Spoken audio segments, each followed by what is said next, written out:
And IMF, or the International Monetary Fund's managing director, she said global recession can be avoided if governments' fiscal policies were consistent with monetary policy tightening, but there is likely to be countries that can fall into recession next year.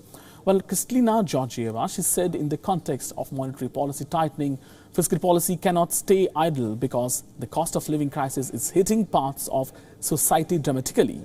She added that fiscal policies that indiscriminately support everybody by suppressing energy prices and providing subsidies are working against monetary policy's purposes.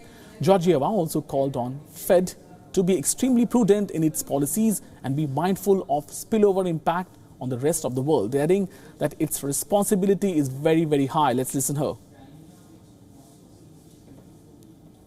We do need central banks to act decisively. Why? Because inflation is very stubborn.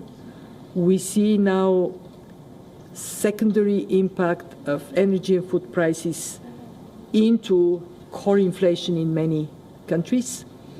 And if it is not stopped in its steps, it is bad for growth and it is very bad for poor people.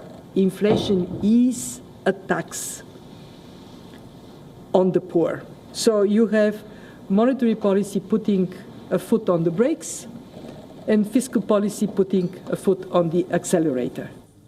So the IMF sees that labor markets in the US are still quite tight. Demand is still quite significant for goods and services, and Fed has to continue on the course of tightening in that environment.